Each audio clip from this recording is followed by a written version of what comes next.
아버지, 이 여자랑 결혼할 거예요. 저는 손목에 찬 염주를 만지며 아들이 결혼하겠다는 여자의 얼굴을 바라보았습니다. 세련된 미소, 세심하게 다듬어진 긴 웨이브 머리, 손끝까지 관리된 모습. 그녀는 자신이 아름답다는 사실을 잘 알고 있는 듯 했습니다.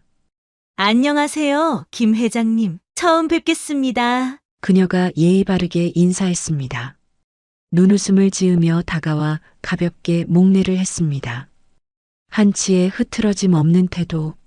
하지만 저는 느꼈습니다. 저 눈빛, 거짓이 섞여 있군. 수십 년간 사람을 상대하며 터득한 감각이었습니다. 돈이 있으면 수많은 사람들이 가면을 씁니다. 말투도, 표정도, 손짓 하나까지도 조심스럽게 꾸며집니다. 그리고 그 가면이 단단할수록 속은 더 허약하기 마련이죠. 그래, 우리 도윤이를 마음에 들어 한 이유가 뭘까? 제가 자연스럽게 질문을 던졌습니다. 소연이라는 여자는 미소를 유지하며 대답했습니다. 도윤 씨는 굉장히 다정하고 사려 깊어요. 무엇보다도 따뜻한 사람이죠. 그럴듯한 대답이었습니다.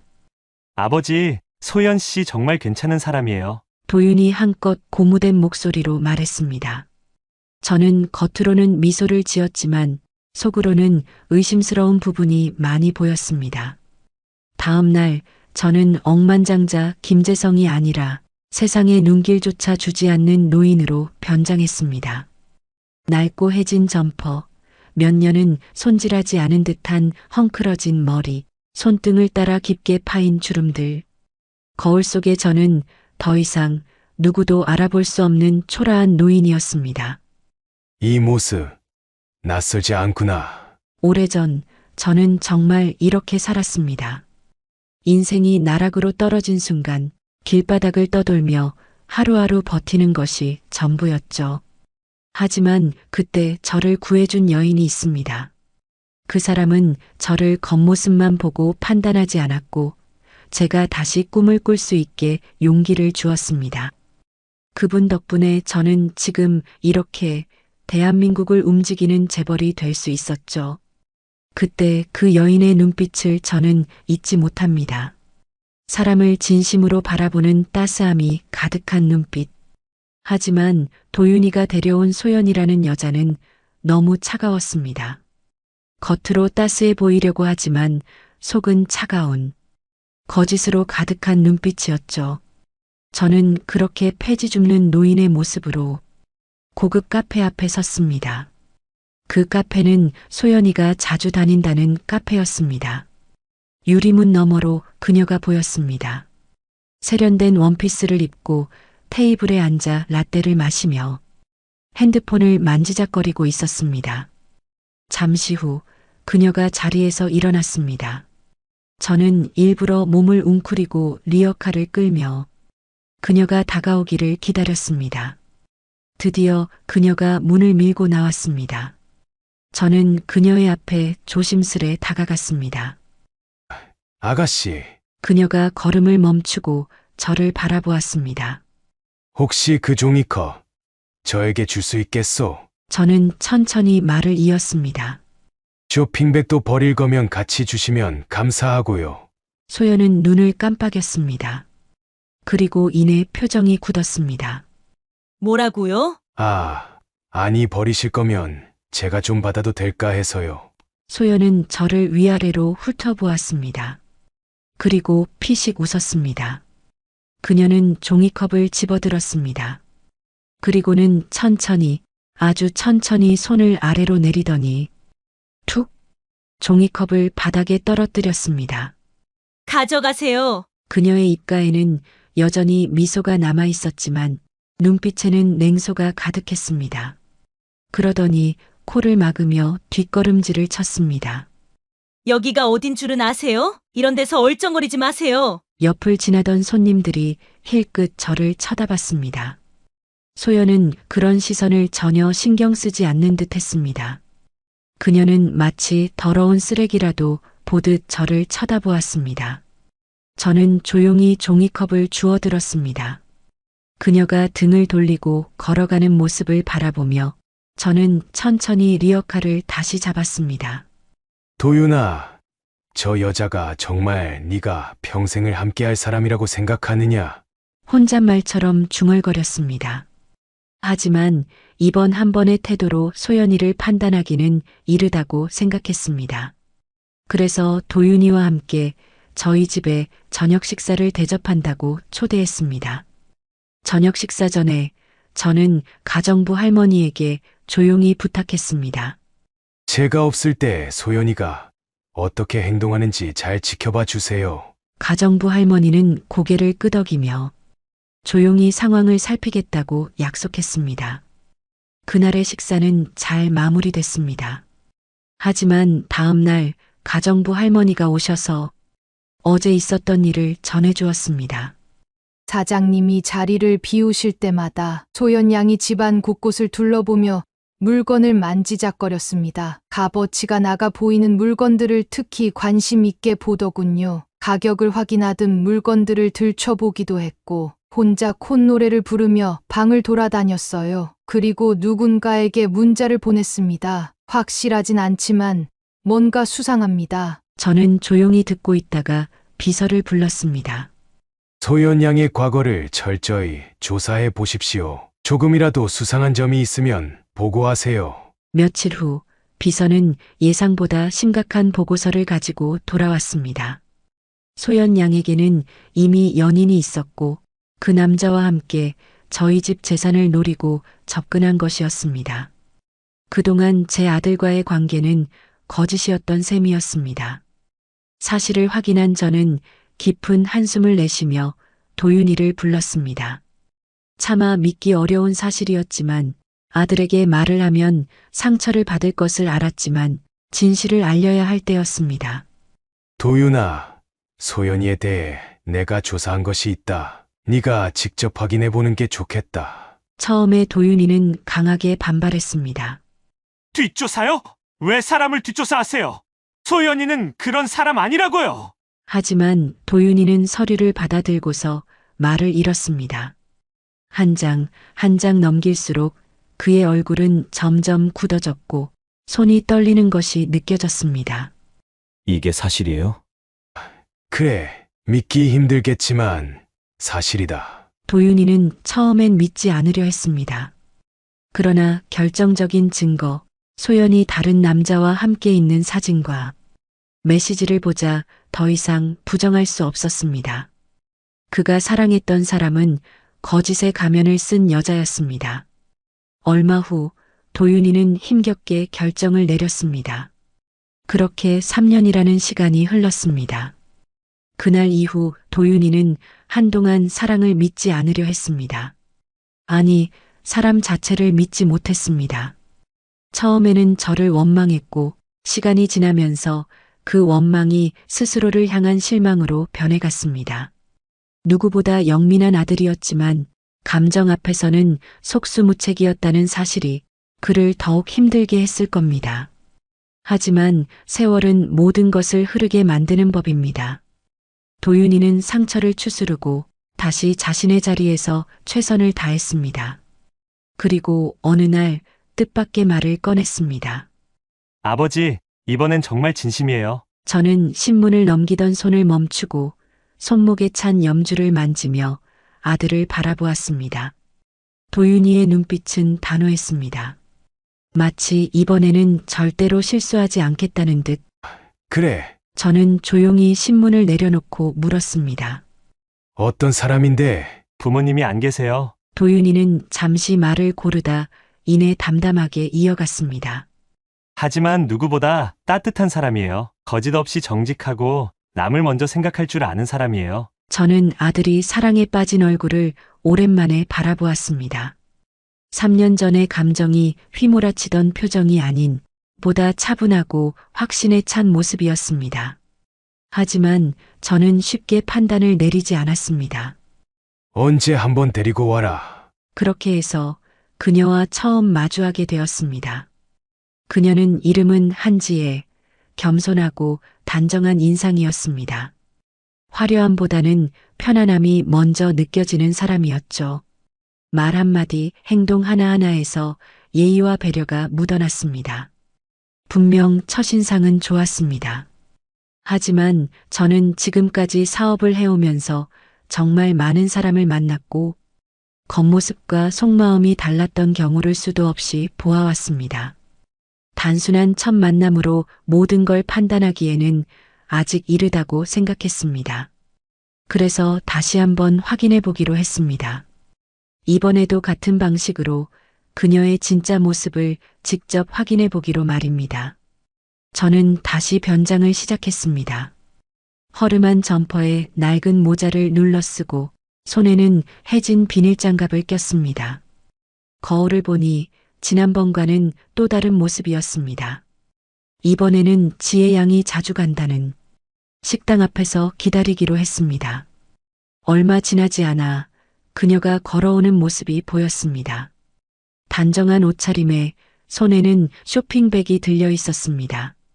그녀는 전화를 하고 있었고 저는 그녀가 식당 안으로 들어가기 전 조심스럽게 다가갔습니다. 저기 죄송한데요. 그녀는 통화를 끝내고 저를 바라보았습니다. 저는 손가락으로 그녀가 들고 있는 쇼핑백을 가리키며 말했다. 손에 들고 계신 쇼핑백 안 쓰시는 거면 가져도 될까요? 그 순간 그녀의 표정이 흔들렸습니다. 지난번처럼 무심하게 지나칠 것인가? 아니면 다른 반응을 보일 것인가? 저는 그녀의 눈빛을 주의 깊게 살폈습니다. 그런데 이번에는 예상 밖의 반응이 돌아왔습니다. 아, 네, 괜찮아요. 드릴게요. 그녀는 망설임 없이 쇼핑백을 내밀었습니다. 그리고는 잠시 생각하더니 덧붙였습니다. 제 차에 종이가 몇 개 더 있는데 괜찮으시면 드릴까요? 저는 순간 말을 잇지 못했습니다. 그녀는 이미 차 쪽으로 향하며 차 문을 열고 있었습니다. 그리고는 저에게 종이를 건네주며 얘기했습니다. 오늘 날씨가 추운데 힘드시죠? 이거 핫팩인데 쓰세요. 그 얘기를 듣고 마음이 흔들렸지만 아직 확신할 수 없었습니다. 지혜 양이 보이는 태도가 진심인지 아니면 가식인지 사람의 본성은 쉽게 드러나지 않는 법이었습니다. 한 번 더 지켜봐야겠군. 이번에도 도윤과 함께 저녁을 먹기로 한 날, 저는 가정부 할머니를 따로 불렀습니다. 오늘 저녁 도윤이와 한지혜라는 여자가 함께 올 거예요. 제가 중간에 자리를 자주 비울 테니까 지혜 씨가 어떻게 행동하는지 지켜봐 주세요. 가정부 할머니는 고개를 끄덕였습니다. 알겠습니다. 회장님, 저녁이 되자 지혜와 도윤이 집으로 들어섰습니다. 도윤은 다소 긴장한 얼굴이었지만 지혜는 변함없이 차분하고 자연스러웠습니다. 오늘 저녁 초대해 주셔서 감사합니다. 그녀는 밝은 미소를 지으며 정중하게 인사했습니다. 식탁에는 정성스레 차려진 요리가 놓여 있었고 저는 자연스럽게 대화를 이끌어갔습니다. 도윤, 요즘 회사 일은 어떠냐? 네, 조금 바쁘지만 잘 지내고 있습니다. 지혜 씨도 일이 많을 텐데도 늘 성실하게 하더라고요. 도윤은 자연스럽게 지혜를 칭찬했고 지혜는 쑥스러운 듯 미소만 지었습니다. 저는 식사가 어느 정도 진행된 후 일부러 핸드폰을 확인하며 말했습니다. 미안하지만 잠깐 자리를 비워야겠다. 중요한 전화가 와서 말이지. 두 사람은 별다른 반응 없이 고개를 끄덕였습니다. 저는 자리를 뜨며 조용히 거실을 지나갔고 복도에서 멈춰 섰습니다. 한동안 식탁에서는 부드러운 대화가 이어졌습니다. 음식이 정말 맛있네요. 직접 요리하신 건가요? 지혜가 가정부에게 말을 걸었습니다.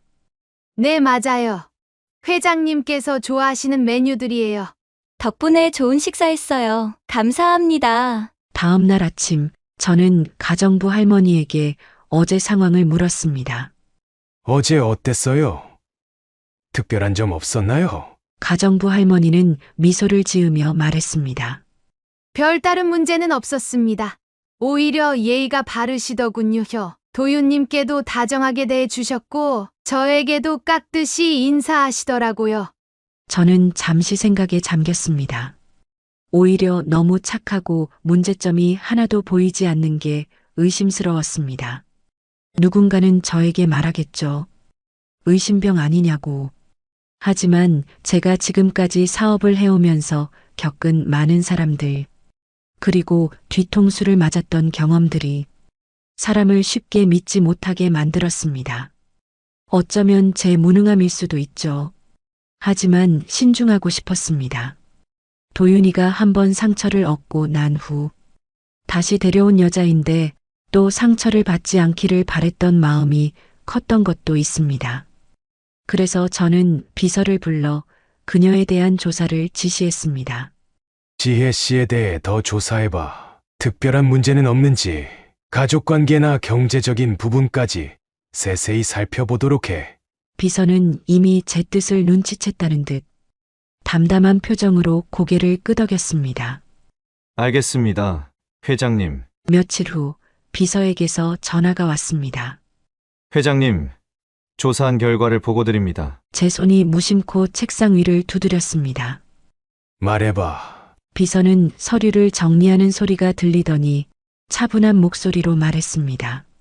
특별히 문제될 만한 점은 없습니다. 채무나 금전적인 문제도 전혀 없습니다. 평판도 좋고 주변에서도 성실하고 책임감 있는 사람으로 평가하고 있습니다. 그 말을 듣고 저는 비로소 안도의 한숨을 내쉬었습니다. 그렇군. 비서는 덧붙였습니다. 한지혜 씨는 괜찮은 분 같습니다. 회장님께서 염려하실 부분은 없어 보입니다. 그 통화를 듣고 저는 안심했습니다. 이제는 더 이상 의심할 이유가 없었습니다. 그날 저는 도윤을 불렀습니다. 도윤이는 다소 긴장한 얼굴로 제 앞에 섰습니다. 아버지 무슨 일 있으세요? 혹시 지혜에 대한 뒷조사를 했고 자신이 또 상처를 받을지도 모른다는 생각을 하는 것 같았습니다. 저는 조용히 차를 한 모금 마신 뒤 말했습니다. 나를 잡아라. 도윤의 눈이 커졌습니다. 정말요? 저는 고개를 끄덕였습니다. 그래. 얼른 결혼식을 올려라. 지혜 참 좋은 여자 같다. 도윤의 얼굴에 환한 미소가 번졌습니다. 감사합니다, 아버지. 그의 목소리에서 묵직한 감동이 전해졌습니다. 그동안 저를 설득하기 위해 노력해온 시간들, 그리고 지혜를 지키고 싶었던 그의 진심이 그대로 전해지는 순간이었습니다. 그렇게 결혼식은 일사천리로 진행되었습니다. 날짜가 정해지고 예식 준비가 순조롭게 이루어졌습니다. 식장이 예약되고 드레스와 예복이 준비되었으며 도윤과 지혜는 행복한 얼굴로 하나씩 결혼식을 준비해 나갔습니다. 모든 것이 순조로웠습니다. 하지만 모든 것이 완벽해 보일 때일수록 조심해야 하는 법입니다. 결혼식이 얼마 남지 않은 날이었습니다. 모든 준비가 순조롭게 진행되고 있었고 도윤은 지혜와의 결혼을 앞두고 들뜬 모습이었습니다. 저 역시 비로소 아들의 행복을 온전히 받아들이려 하고 있었습니다. 그런데 그날 오후 비서 박성우가 다급한 얼굴로 사무실로 찾아왔습니다. 그는 평소처럼 차분한 모습이 아니었고 눈빛에는 분명한 긴장감이 서려 있었습니다. 회장님, 죄송합니다. 저는 순간 미간을 찌푸렸습니다. 무슨 일인가? 비서는 깊은 한숨을 내쉬고 조심스럽게 말을 이었습니다. 조사를 계속 진행해 보니 뭔가 이상한 점이 발견되었습니다. 제 손이 서류를 넘기다 멈췄습니다. 이상한 점이라니? 비서는 망설임 없이 보고서를 내밀었습니다. 한지혜 씨가 내주 아드님 몰래 지방으로 내려가고 있었습니다. 그 말에 저는 몸을 고추 세웠습니다. 지방으로. 비서는 고개를 끄덕였습니다. 네, 원래는 큰 문제가 아닌 듯 보여서 깊이 조사하지 않았지만 계속 추적해보니 항상 같은 남자와 집에 들어가는 모습이 토착되었습니다. 제 손끝이 서류를 움켜쥐었습니다. 같은 남자. 비서는 신중한 표정으로 말을 이었습니다. 네, 그녀는 매번 그 남자와 함께 한 집으로 들어갑니다. 그 이후 몇 시간이 지나야 나옵니다. 제 속에서 무언가가 쿵 내려앉았습니다. 그 남자의 정체는 밝혀졌나? 비서는 잠시 망설이더니 말을 덧붙였습니다. 현재까지는 확실한 정보가 없습니다. 하지만 두 사람이 함께 움직이는 모습을 보면 단순한 지인 이상의 관계일 가능성이 있습니다. 제 머릿속이 복잡해졌습니다. 지금까지 지혜는 단 한 번도 수상한 모습을 보인 적이 없었습니다. 그러나 그녀는 매주 도윤이 몰래 지방으로 향하고 있었습니다. 그것도 같은 남자와 함께. 이게 단순한 우연일까요? 비서는 신중한 태도로 말을 덧붙였습니다. 하지만 아직 확실한 것은 없습니다. 회장님, 조금 더 지켜보는 것이 좋을 듯합니다. 저는 손을 조용히 주먹으로 쥐었습니다. 이미 한 번 도윤이 크게 상처받았던 일이 있었습니다. 저는 다시는 같은 실수를 반복하고 싶지 않았습니다. 한 번만 더 조사해. 그리고 그녀가 주말에 내려가는 이유를 반드시 밝혀내. 비서는 단호히 고개를 끄덕였습니다. 알겠습니다. 회장님. 저는 천천히 의자에 몸을 기댔습니다. 결혼이 이제 며칠 남지 않았습니다. 그러나 제 마음속에는 다시금 불안감이 스며들고 있었습니다. 결혼식 날짜가 다가오고 있었습니다. 집안은 축제 분위기였고 도윤은 행복해 보였습니다. 하지만 저에게는 아직 마음을 놓을 수 없는 불안함이 남아 있었습니다. 비서는 계속해서 조사를 진행했지만 확실한 정보를 알아내지 못하고 있었습니다. 회장님, 아직 그녀가 왜 매주 지방으로 내려가는지 정확한 이유를 밝혀내지 못했습니다. 죄송합니다. 저는 더 이상 기다릴 수 없었습니다. 결혼식이 코앞으로 다가왔습니다. 만약 이 불안감을 해소하지 못한 채 결혼이 진행된다면 돌이킬 수 없는 후회를 남길 수도 있었습니다. 그날 밤 저는 지혜와 도윤을 불렀습니다. 그녀는 아무것도 모른다는 듯 평소처럼 차분한 표정이었습니다. 저는 테이블 너머로 그녀를 바라보며 천천히 말을 꺼냈습니다. 미안하지만 너를 조사했다. 그녀의 미소가 순간 멈췄습니다. 네. 저는 한치의 흔들림 없이 말을 이었습니다. 매주 주말마다 지방으로 내려갔지. 도윤이 모르게. 그녀의 얼굴이 굳어졌습니다. 제 목소리는 낮았지만 단호했습니다. 그리고 그곳에서 어떤 남자와 함께 있는 것이 확인됐다. 그 순간 도윤이 제 옆에서 움직임을 멈췄습니다. 그는 믿을 수 없다는 듯 한지혜를 바라보았습니다. 뭐라고요? 그의 목소리는 떨리고 있었습니다. 그가 모르는 사실이 있다는 것을 알았을 때 그 충격이 얼마나 컸을지 저는 충분히 이해할 수 있었습니다.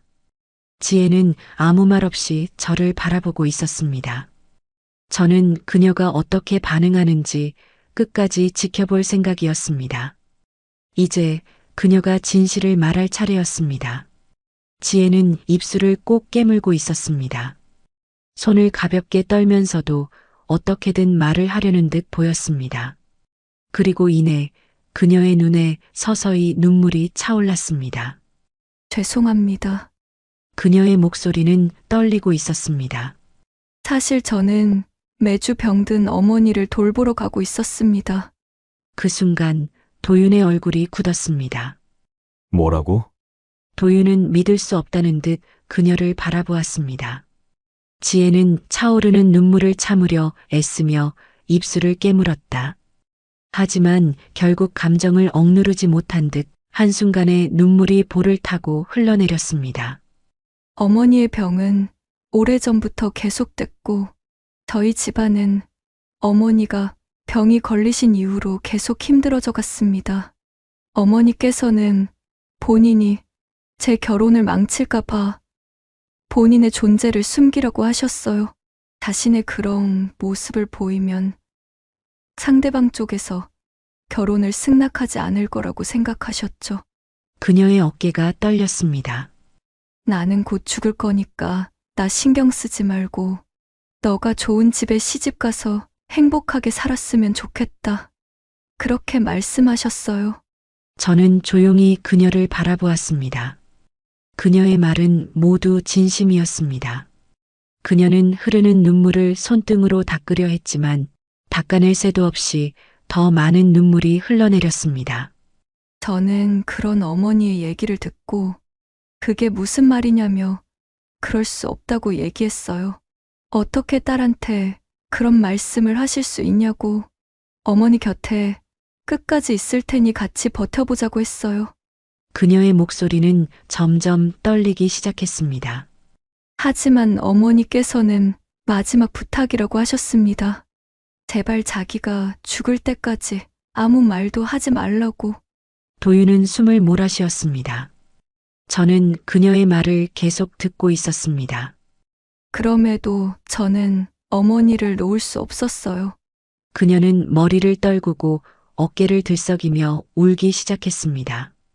매주 계속 어머니를 찾아가니까 더 이상 오지 말라고 하셨어요. 그러다 들키면 어떡하냐고. 하지만 저는 멈출 수가 없었어요. 어머니를 혼자 두고 싶지 않았어요. 그녀의 목소리는 갈라져 있었고 마치 오래된 상처가 한순간에 터져버린 듯한 모습이었다. 도윤은 여전히 충격을 받은 듯 그녀를 바라보다가 마침내 숨을 깊게 들이마시며 힘겹게 입을 열었습니다. 왜 나한테 말하지 않았어? 나한테라도 말했으면 내가 잘 덮어줬을 텐데. 미안해요. 하지만 용기가 나지 않았어요. 저는 조용히 숨을 들이마셨습니다. 방 안에는 여전히 울음 섞인 지혜의 흐느낌과 도윤의 떨리는 숨소리만이 가득했습니다. 도윤은 눈물을 머금은 채 그녀를 바라보고 있었고 지혜는 더 이상 숨길 것이 없다는 듯 조용히 울고 있었습니다. 저는 천천히 그녀를 바라보며 입을 열었습니다. 넌 우리 가족에게 거짓말을 했지만 너의 사정을 들으니 어느 정도 이해가 된다. 지혜는 손을 꼭 쥔 채 고개를 숙였습니다. 마치 제가 무슨 말을 하든 감당하겠다는 듯한 자세였습니다. 하지만 가족이라면 함께 짊어져야 한다. 제 목소리는 낮고 단호했지만 그 안에는 분명한 따뜻함이 담겨 있었습니다. 이제 내가 그런 이야기를 들은 이상, 그리고 네가 우리 집 며느리가 된 이상, 저는 잠시 말을 멈추고 그녀를 바라보았습니다. 그녀는 저를 향해 눈물을 글썽이며 조용히 고개를 들었습니다. 내가 너의 어머니를 책임지겠다. 지혜의 입술이 살짝 떨렸습니다. 그녀는 놀란 듯 저를 바라보았고 도윤 또한 예상하지 못한 대답에 숨을 삼켰습니다. 지혜야, 너희 어머니께서는 생각이 짧았다. 저는 단호한 목소리로 말을 이었습니다. 우리는 그렇게 돈으로 상대를 판단하는 집안이 아니다. 네가 이 집의 며느리가 된다면 너의 어머니 또한 우리의 가족이다. 어머니가 얼마나 아프시던지 빚이 있으시던지 우리 가족이니 함께 책임져야 한다. 지혜는 울먹이며 제 말을 들었습니다. 가족이라면 상대방이 어떤 상태든 그를 받아들일 준비가 되어 있어야 한다. 그것이 우리가 믿는 가치다. 제 말이 끝나자 방 안의 공기가 달라지는 것이 느껴졌습니다. 지혜는 무언가를 말하려다 결국 감정을 이기지 못하고 다시 눈물을 흘렸습니다. 저는 조용히 미소를 지으며 마지막으로 말했습니다. 내일 나와 함께 어머니를 찾아가자. 가서 함께 결혼을 승낙받자. 그녀는 눈물을 닦으며 저를 바라보았습니다. 지혜의 얼굴이 흔들렸습니다. 그녀는 손으로 입을 가린 채 다시금 울음을 터뜨렸습니다. 도윤은 그런 그녀를 바라보다가 마침내 안도한 듯 그녀의 손을 꼭 잡았습니다. 그리고 저는 조용히 두 사람을 바라보며 미소를 지었습니다. 이제야 진정한 가족이 될 준비가 된 것 같았습니다. 저는 도윤과 지혜와 함께 차에 올랐습니다. 도윤이 직접 운전대를 잡고 있었고 지혜는 옆자리에 앉아 창밖을 바라보고 있었습니다. 도착지는 지방의 작은 집, 그녀의 어머니가 요양 중인 곳이었습니다. 차 안에는 묵직한 침묵이 흘렀습니다. 도윤은 운전에 집중했지만 표정에는 긴장감이 묻어났습니다. 지혜는 두 손을 꼭 모으고 불안한 듯 깊이 숨을 들이마셨습니다. 어머니께서 괜찮으실까요? 갑자기 찾아뵈면 너무 놀라시진 않을지. 그녀는 작은 목소리로 말했습니다. 저는 조용히 창밖을 바라보며 대답했습니다. 너의 어머니는 우리 가족이 될 사람이야. 우리가 직접 찾아가서 정식으로 인사드리는 것이 맞아. 내가 놀라지 않게 차분히 잘 얘기하도록 하마. 그녀는 감정이 북받치는 듯 고개를 끄덕였습니다. 1시간 남짓한 시간이 흐른 후 우리는 작은 시골 마을에 도착했습니다. 도윤은 차를 천천히 좁은 골목길로 몰아 허름하지만 정갈한 작은 집 앞에 차를 세웠습니다.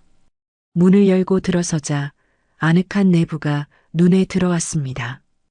작은 창으로 햇살이 들어오고 있었고 벽 한쪽에는 오래된 가족 사진들이 걸려 있었습니다.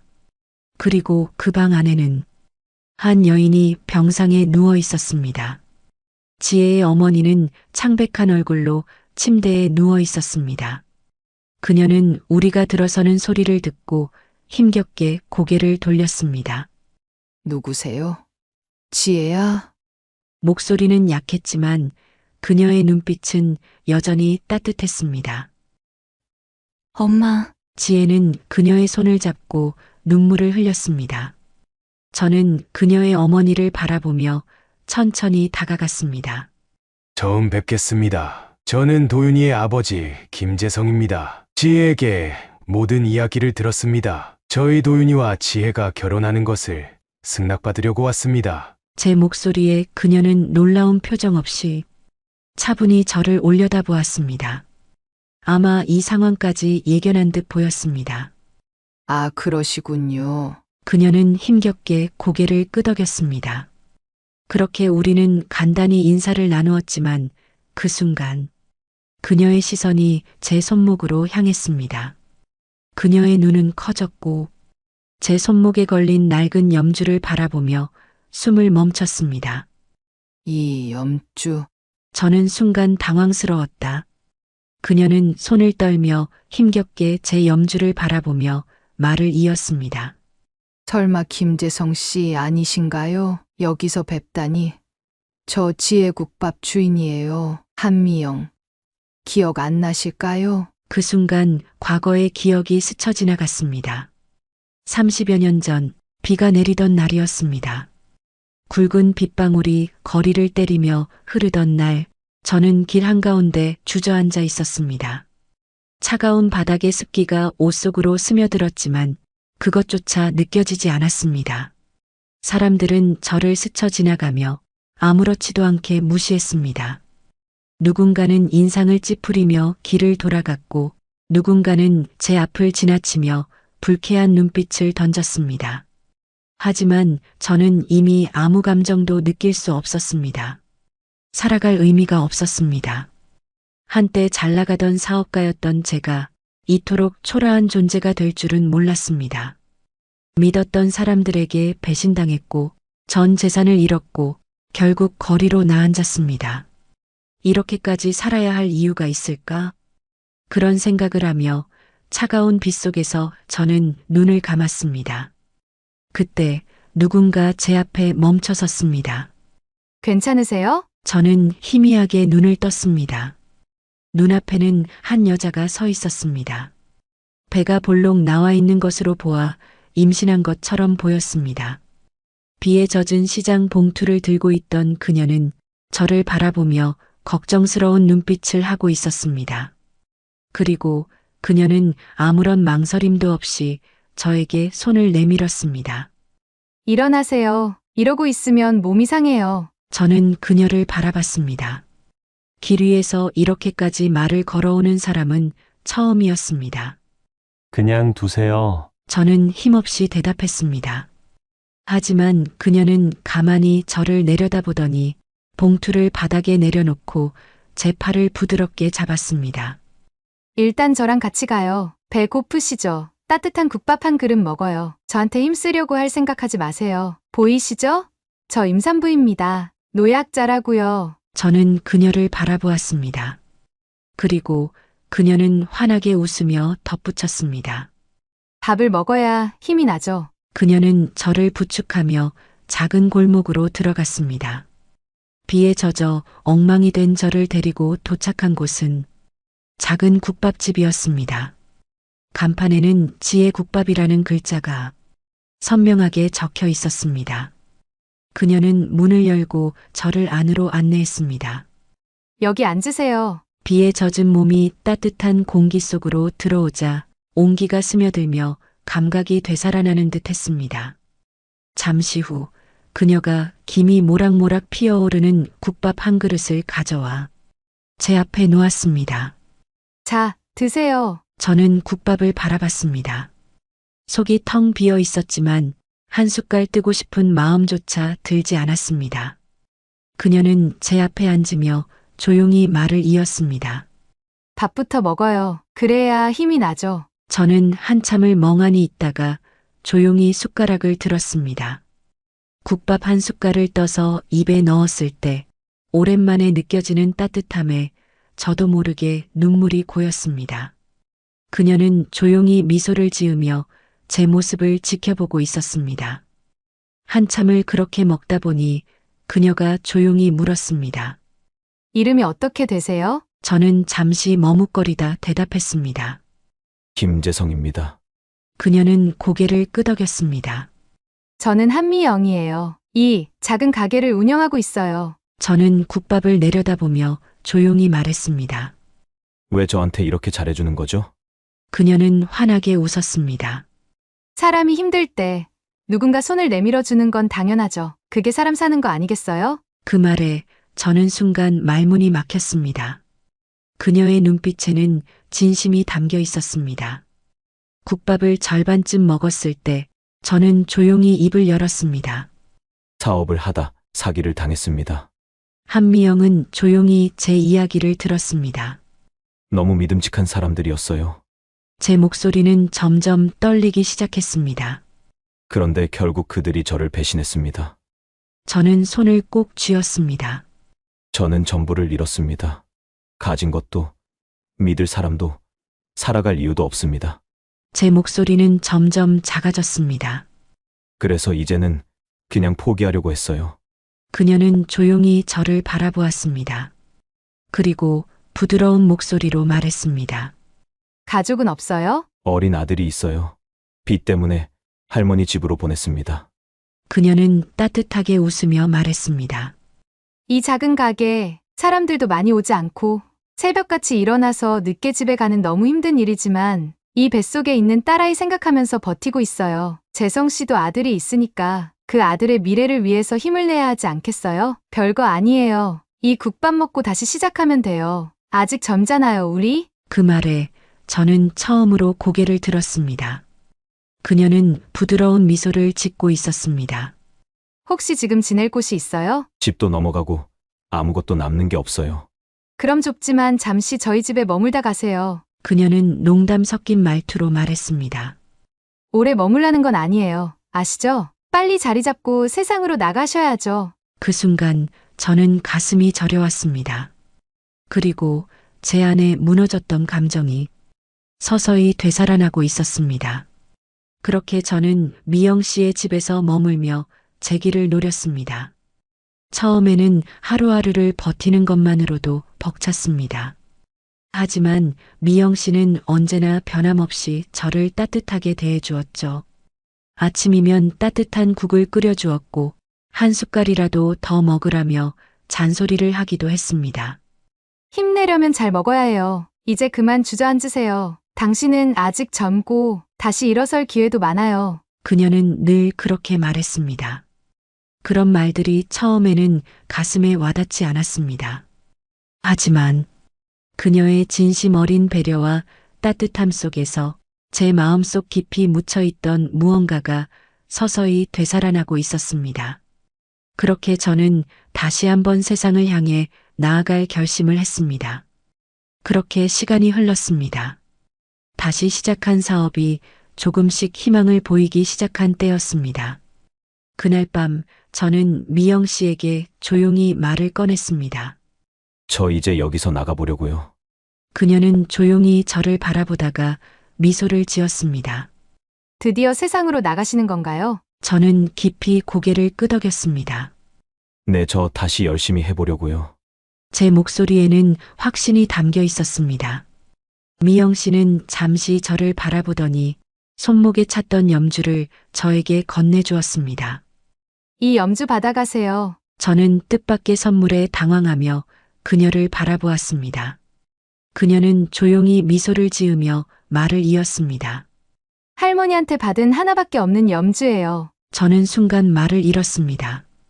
그녀는 염주를 제 손에 꼭 쥐어주며 말했습니다.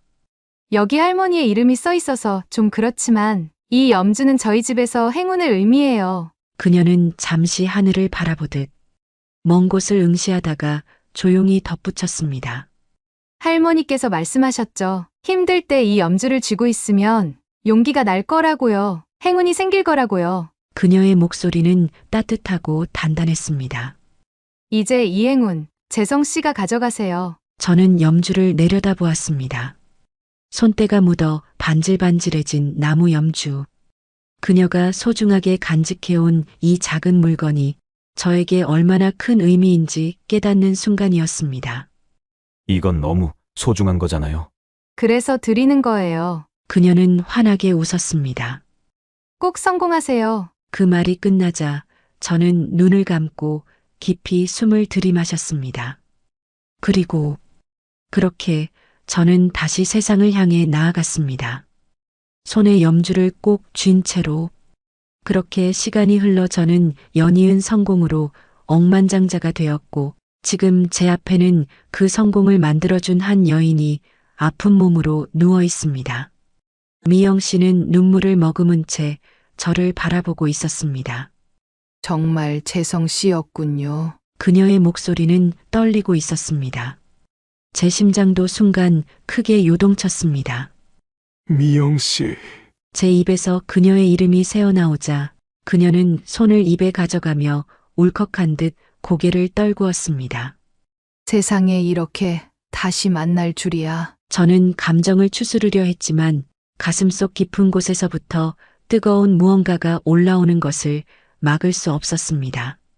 잘 지내셨습니까? 제가 한번 꼭 찾으려고 했는데 이렇게 만날 줄은 몰랐습니다. 저는 떨리는 목소리로 물었습니다. 그녀는 힘겹게 고개를 끄덕였지만 이내 가슴을 치듯 눈물을 쏟아냈습니다. 잘 지냈다고 말하고 싶지만 보이시는 것처럼 지금 제 사정이 이래요. 그녀의 말에 저도 더 이상 감정을 억누를 수 없었습니다. 그녀의 야윈 얼굴을 보며 가슴이 찢어지는 것 같았습니다. 미영 씨가 이렇게 아파 보이니 마음이 너무 아픕니다. 저도 모르게 목소리가 떨렸습니다. 오래전 제게 따뜻한 밥 한 끼를 내밀며 밥부터 먹어요. 그래야 힘내줘라고 말해주던 그 사람. 그 따뜻하게 웃어주던 사람이 이렇게 병상에 누워있다는 사실이 도저히 믿기지 않았습니다. 미영 씨는 힘겹게 미소를 지으며 제 손을 잡았습니다. 그때 제가 해준 밥으로 힘을 내서 이렇게 다시 만나게 됐네요. 지금이라도 이렇게 봐서 너무 기뻐요. 그녀는 눈물을 닦으며 떨리는 목소리로 말을 이어갔습니다. 정말 기적 같은 일이에요. 저는 그녀의 손을 꼭 잡았습니다. 그 순간 제 머릿속에서 오래전 기억이 떠올랐습니다. 저는 조용히 입을 열었습니다. 설마 그때 배에 있던 아이가 저는 말끝을 흐리며 그녀를 바라보았습니다. 그녀는 놀란 듯 저를 바라보다가 조용히 미소를 지었습니다. 네, 맞아요. 저는 순간 아무 말도 할 수 없었습니다. 그 아이가 우리 지혜예요. 저는 지혜를 바라보았습니다. 그녀는 이 상황에 충격을 받은 듯 어머니와 저를 번갈아 바라보았습니다. 미영 씨는 눈물을 흘리며 조용히 웃었습니다.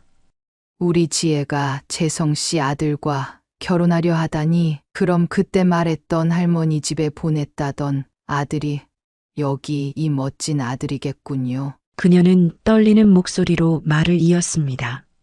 이거 정말 인연이네요. 저는 깊이 숨을 들이마셨습니다. 정말 기적 같은 일이었습니다.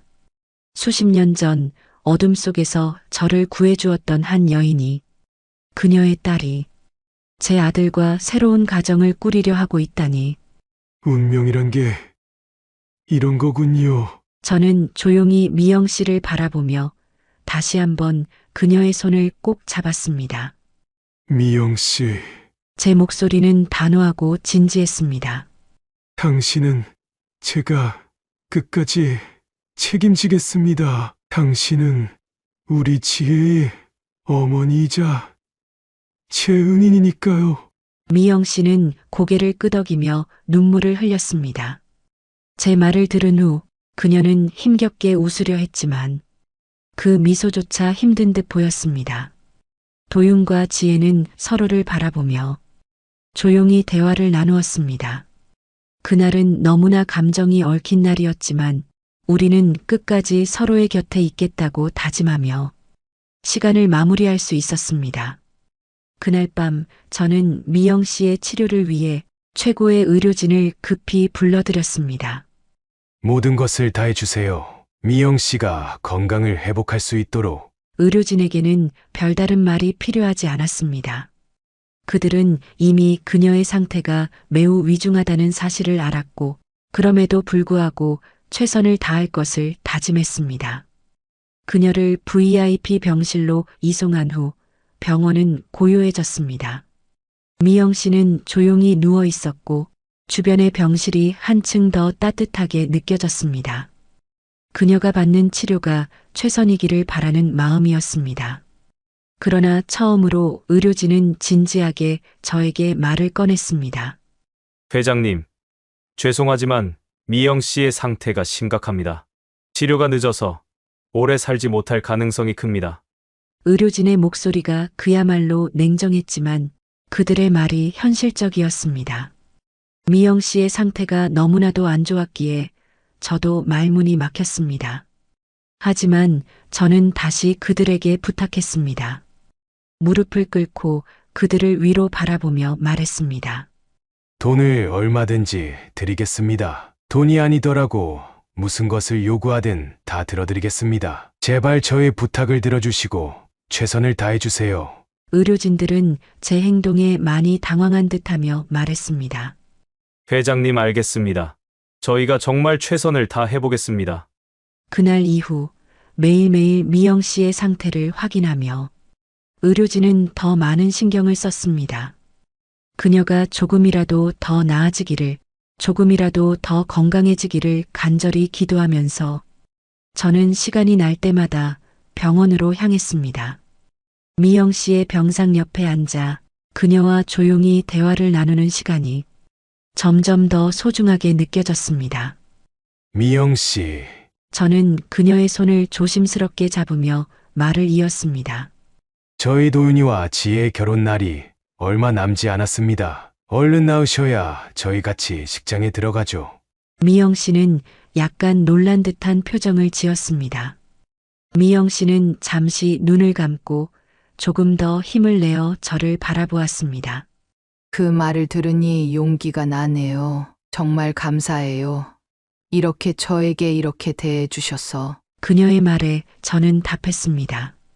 사람이 힘들 때 누군가 손을 내밀어 주는 건 당연하죠. 그게 사람 사는 거 아니겠어요? 미영 씨는 잠시 말을 잇지 못한 채 제 말을 음미하는 듯 보였습니다. 그리고 그녀는 조용히 미소를 지으며 말했습니다. 그거 제가 항상 사람들에게 자주 해주는 말이네요. 저는 그 말에 살짝 웃으며 고개를 끄덕였습니다. 저도 미영 씨의 그 얘기 듣고 이 자리에 왔습니다. 미영 씨는 다시 한번 미소를 지었습니다. 그 미소 속에는 많은 것들이 담겨 있었습니다. 감사, 고통, 그리고 인생에 대한 깊은 이해가 느껴졌습니다. 그 이후 기적처럼 미영 씨의 상태는 점차 회복의 기미를 보였습니다. 처음에는 의료진들이 낙담했던 상태였지만 시간이 지나면서 그녀는 조금씩 힘을 얻기 시작했습니다. 그리고 어느 날 병실로 찾아갔을 때 미영 씨는 약간 웃고 있었습니다. 미영 씨, 제가 들어서자 그녀는 고개를 돌려 살짝 미소를 지었습니다. 재성 씨, 저는 놀라운 표정을 지으며 다가갔습니다. 어떻게 이렇게 미영 씨는 천천히 고개를 끄덕였습니다. 조금씩 좋아지고 있어요. 그 말에 저는 안도의 한숨을 내쉬며 그녀의 손을 잡았습니다. 정말 다행이에요. 미영 씨는 눈에 눈물이 맺혔습니다. 저도 이렇게 회복될 줄은 몰랐어요. 재성 씨 덕분이에요. 그녀는 조용히 말하며 제 손을 꼭 쥐었습니다. 저는 미영 씨의 손을 잡고 진심을 담아 말했습니다. 미영 씨, 당신이 회복한 게 전부 다 기적이에요. 그리고 그 기적을 제가 함께 할 수 있어서 정말 감사해요. 미영 씨는 눈물을 흘리며 웃었습니다. 저도요, 정말 감사해요. 제가 이렇게 다시 살아갈 수 있다는 게 믿기지 않아요. 그녀는 잠시 멈추며 말을 이어갔습니다. 제가 그때 재성 씨를 도와드렸던 게 이제 이렇게 돌아온 거군요. 저는 고개를 끄덕이며 따뜻한 미소를 지었습니다.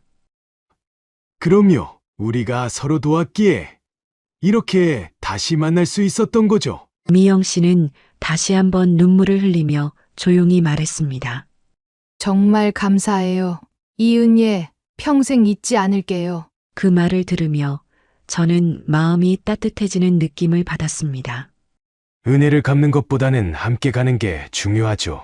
앞으로는 우리가 서로 함께 할 거니까. 미영 씨는 내 손을 꼭 쥐며 고개를 끄덕였습니다. 맞아요. 이제 함께하는 거예요. 그렇게 우리는 다시 한번 서로의 손을 꼭 잡았습니다.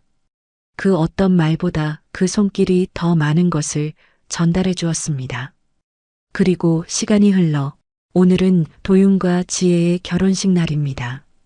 모든 것이 완벽하게 준비되었습니다. 하늘은 맑고 바람은 부드럽게 불어왔습니다. 결혼식을 맞이하는 이 순간 그 어느 때보다 따뜻하고 행복한 분위기입니다. 도윤과 지혜는 서로를 바라보며 행복한 미소를 지었고 그들 곁에 서 있는 저와 미영 씨는 그저 이 순간을 감격하며 지켜보았습니다. 미영 씨는 지금까지 겪었던 아픔과 고통을 극복하고 가장 아름다운 모습으로 결혼식에 함께하고 있었습니다.